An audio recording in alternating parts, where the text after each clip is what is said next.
and welcome back to another episode of Build with a Plan. Coach David here. Hope you guys are having a good week. I took last week off. We had Canada Day here in Canada, so it was kind of a mixed up week, so I decided to take the week off, enjoy some time with the family, get some work done around the house. I hope everyone out there had a good first of the week, 1st of July as well, either Canada Day or Independence Day down in the U.S. on the 4th there. Well, today I want to talk about, I go on a lot about, knowing your numbers, understanding who you need to talk to, and why it's important to talk to those people. So today we're going to do a bit of a case study. As I mentioned, I talk a lot about how you need to know your numbers. You need to know what your ideal customers are.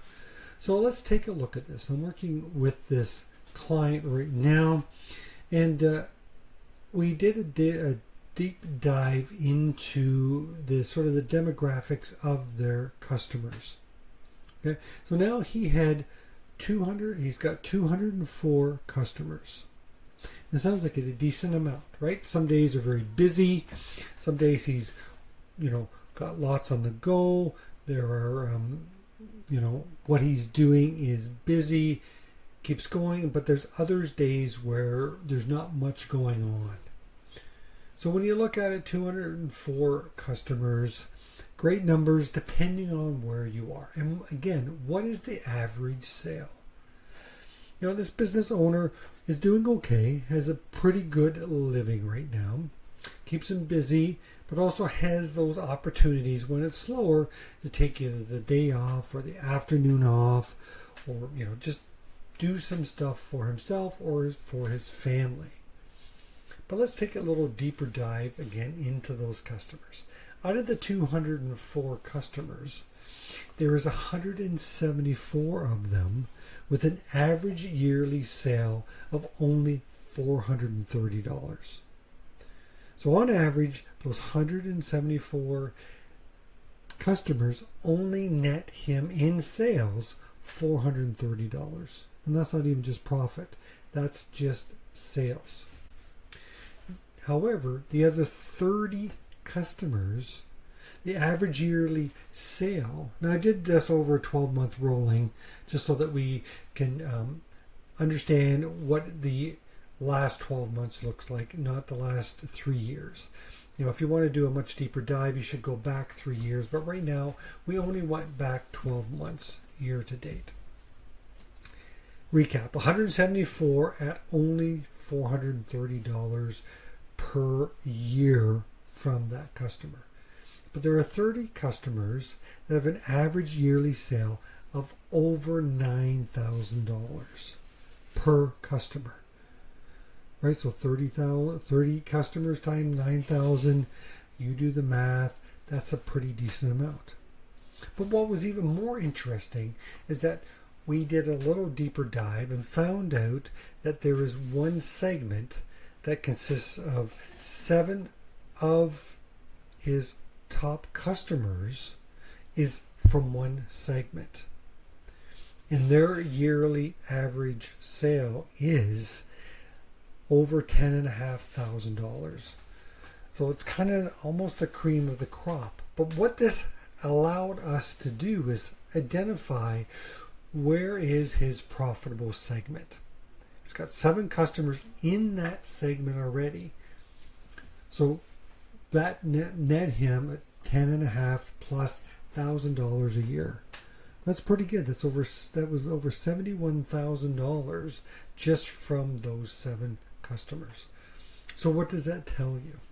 Or what should that tell you? That you can build on that segment. So you build on that segment. So you go, okay, so what does that mean? Okay, well, you know what those 7 customers, ideal customers, look like. So now you know who to go after. How do you add that? Obviously, if you can add 1 or 2 from that segment, you're looking at, on average, $10,500 of increased revenue. So obviously, if you added 10 of those, that's $100,000. Now, obviously, right now we only have 7. But again, the interesting point is these customers just kind of came word of mouth. There was no attracting these customers. And mainly because he didn't understand that those were ideal customers for him. As I mentioned, there was 30 customers that were at 9,000 plus average yearly sale. So how can you build on those 23 customers? The 7 again are in that segment. You know who they are and you can build on them and build that segment. But you could also look at the other 23 that are at the top of the list. What other problems can you solve that can add revenue to your bottom dollar? So there's things to think about there. Dig a little deeper. You can maybe segment those 23 and find out.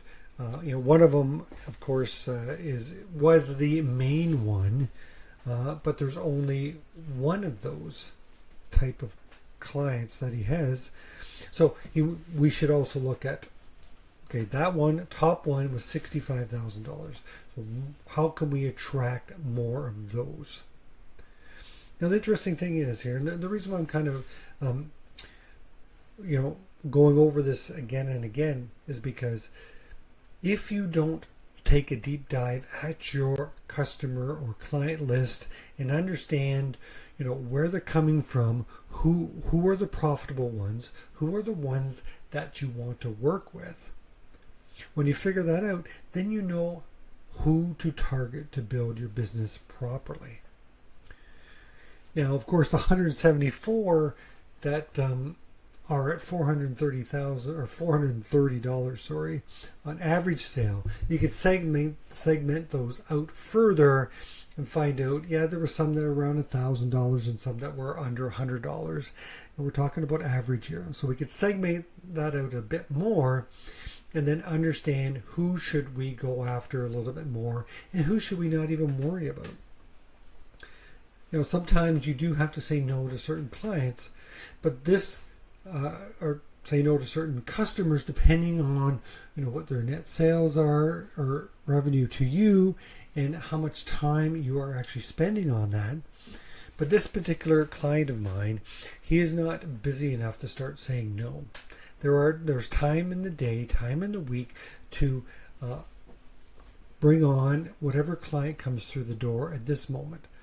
But then understanding who they are, you can be more discreet once you start attracting some more of the higher end clients that we want to look at. We want the 9,000 plus a year client, or even over 10,000, or even closer to the 65,000 of that other customer that he has. But unless you break out and do a deep dive on your customer list, your customer base, you don't know who you're attracting, you don't know who you want to work with, and you don't know who really are the profitable businesses that you want to work with. So my homework to you this week is break down, segment your customer list, your customer base. Do a sales by customer summary over the last 12 months.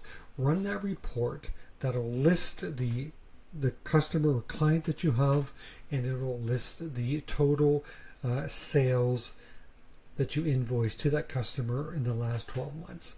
And then you can look at that and identify which are the ones that you really want to build on, and you can see ones that you don't want to focus any attention on.